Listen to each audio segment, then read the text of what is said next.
Hello students, आज हम कुछ अदर या कुछ दूसरे कंडीशंस की बात करेंगे जो एक्टिव से पैसिव सेंटेंस में बनाए जाते हैं, किए जाते हैं। So let's start A. If the sentences have a preposition after it works in action active voice, its place does not change in passive voice।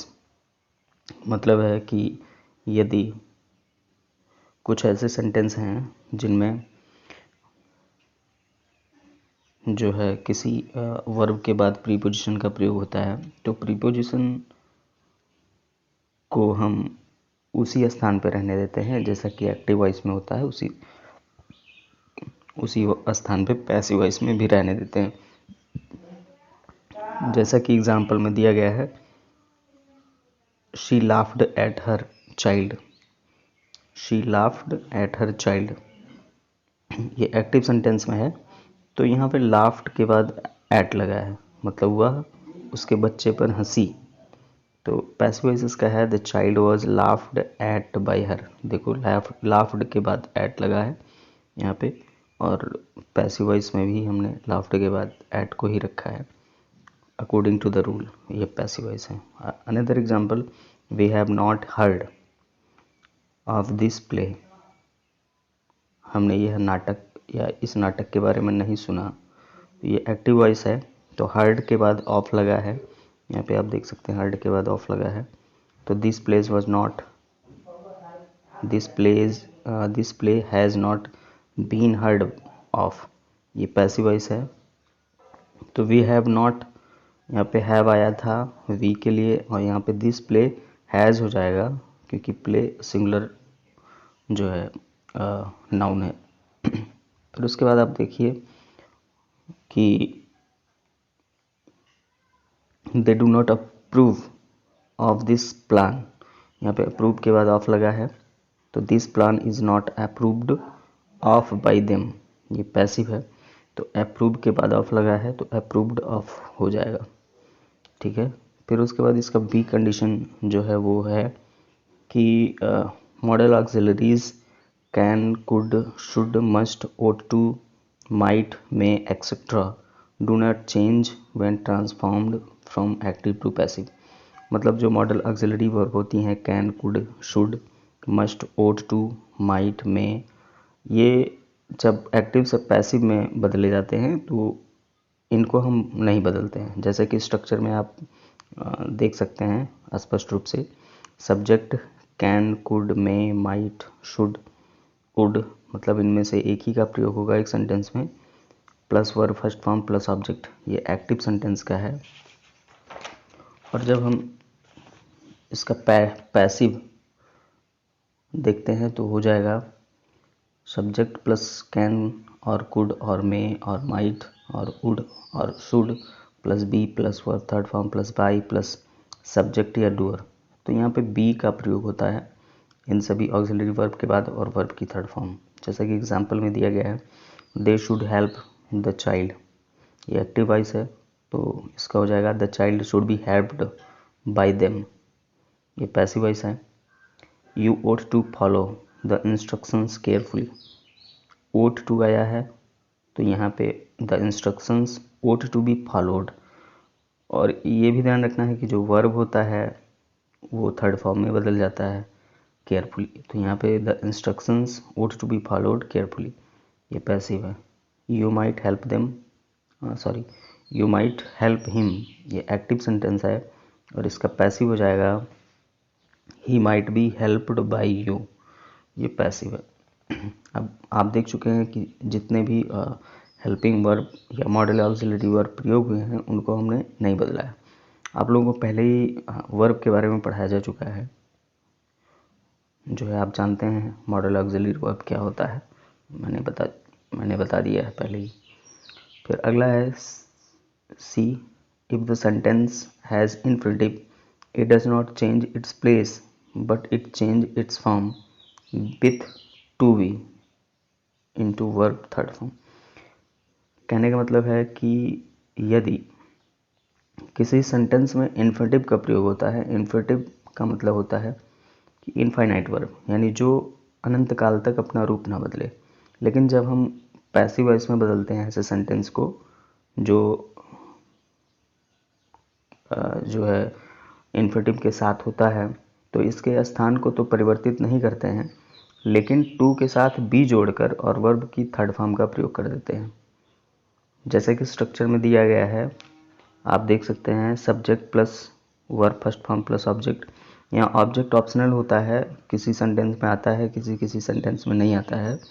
और फिर प्लस इन्फिनिटिव, इन्फिनिटिव टू के साथ वर्ब की फर्स्ट फॉर्म जोड़कर बनती है plus object. ये active sentence का है। पैसिव का होगा subject plus verb first form plus object plus to be plus verb third form plus by plus subject और डूअर। यहाँ पे जैसा कि एग्जाम्पल में दिया गया है, I want them to help you, ये एक्टिव सेंटेंस है। अब जैसा कि आप यहाँ पे देख सकते हैं देम लिखा हुआ है, तो जो है ये ऑब्जेक्ट आया है। किसी किसी सेंटेंस में ऐसा भी होता है कि यहाँ पे ऑब्जेक्ट नहीं आता है, मतलब इस प्रकार का ऑब्जेक्ट नहीं आता है, तो ये एक्टिव सेंटेंस है। तो I want to be helped, I want you to be helped, ये पैसिव वॉइस है। यहाँ पे जो एक्टिव सेंटेंस में यू ऑब्जेक्ट था उसको हमने सब्जेक्ट बना दिया। आई वॉन्ट ये जो है प्रेजेंट में ही रहेगा, यानी जो पहला है वो उसी तरह से रहता है। The child accepted his mother, the child expected his mother to praise him, ये एक्टिव सेंटेंस है। तो यहाँ पे आप देख सकते हैं किसने आशा की, तो द चाइल्ड यानी बच्चे ने आशा की, ठीक है।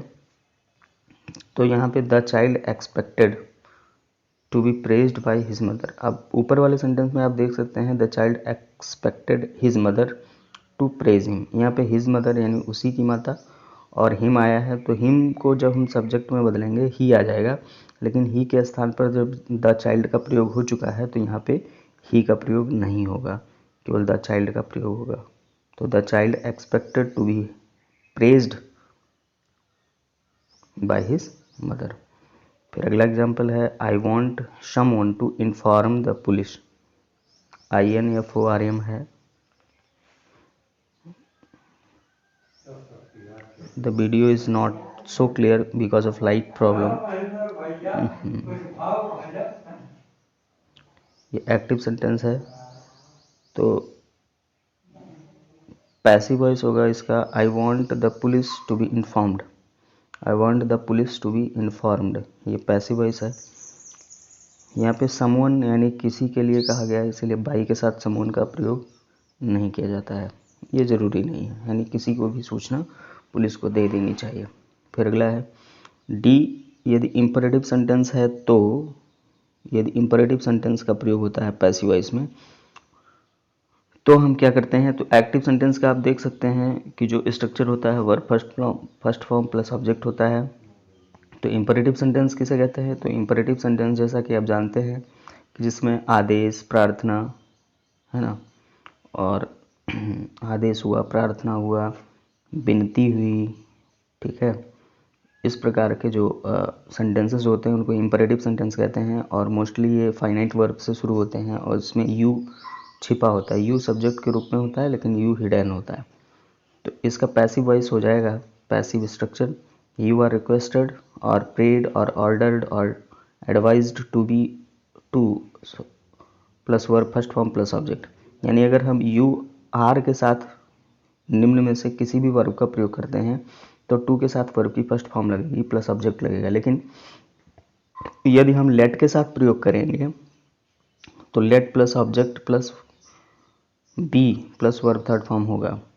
जैसा कि एग्जाम्पल में क्लियर हो जाएगा, स्विच ऑफ द फैन, तो ये एक्टिव सेंटेंस है, स्विच ऑफ द फैन, तो ये पैसिव इसका होगा, यू आर रिक्वेस्टेड और ऑर्डर्ड और prayed to switch off the fan, passive voice.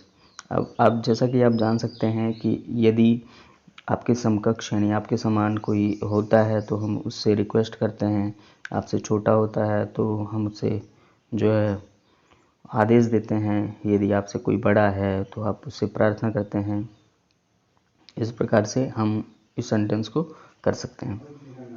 और करके है let the fan B switched off, यानी लेट के साथ अगर यूज़ करेंगे तो सब्जेक्ट होगा, उसके बाद बी होगा, फिर स्विच्ड ऑफ यानी वर्ब की थर्ड फॉर्म होगी। स्विच ऑफ मतलब होता है बंद करना। फिर अगला एग्जांपल है bring the child. Bring the child, तो ये एक्टिव सेंटेंस है, तो इसका हो जाएगा let the child be brought, ये पैसिव वॉइस। यहाँ पे देख लिए ब्रिंग का ब्रॉट होता है। फिर open the gate, active sentence है, let the gate be opened, तो ये पैसिव सेंटेंस हो जाएगा। चूतिया बंद कर, दिखाई नहीं पड़ी, खोल।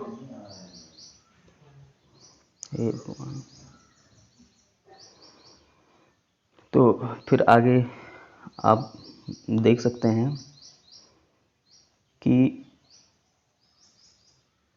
यहाँ पे नोट करके लिखा है it must to learn that we use let for non living things but in case of human beings should is more appropriate. जैसा कि आप जानते हैं कि लेट का प्रयोग नॉन लिविंग थिंग के लिए होता है, लेकिन अगर मानव जाति के लिए प्रयोग करना है तो शुड का प्रयोग करना ज़्यादा उचित होगा, एप्रोप्रिएट होगा। जैसा कि एक्टिव सेंटेंस में आप देख सकते हैं ओपन द डोर, तो open the door is non living thing, so we will use here let the door be opened, ये पैसिव वॉइस हो जाएगा।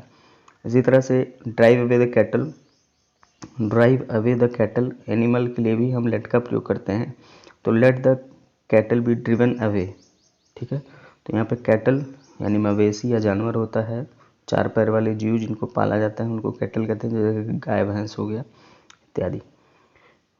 और फिर एक्टिव सेंटेंस है हेल्प द पुअर, यहाँ पे द पुअर ह्यूमन बीइंग है यानी मानव जाति की बात की जा रही है, तो यहाँ पे इसलिए पैसिव वॉइस हो जाएगा the poor should be helped, यहाँ पे शुड का प्रयोग हो जाएगा उसके साथ बी। फिर एक्टिव सेंटेंस है don't laugh at him, don't laugh at him, ये जो है ह्यूमन बीइंग है, सॉरी डोंट लाफ एट लेम, लेम लिखा है हुआ है, और ये ह्यूमन बीइंग है, तो लेम मतलब होता है लंगड़ा, तो the lame should not be laughed eight, ठीक है। लाफ के साथ हैट लगा हुआ है, जैसा कि हम पहले बता चुके हैं। किसी वर्ब के साथ अगर प्रीपोजिशन आता है तो वो प्रीपोजिशन उसी वर्ब के साथ ही लगा रहेगा, या उसी के साथ ही प्रयोग होगा, या उसी के बाद ही प्रयोग होगा, जैसा कि जो है एक्टिव सेंटेंस में प्रयोग हुआ है लाफ एट, उसी तरह से लाफ्ड एट होगा। सो स्टूडेंट, आई होप कि आप लोगों को समझ में आ गया होगा, और इस तरह से ये एक चैप्टर आज पूरा हुआ एक्टिव से पैसिव बनाने का। इसमें कुछ और रूल्स हैं, अगर क्लास रन होती है स्कूल में तो वो आगे आपको पढ़ाया जाएगा। ओके, धन्यवाद।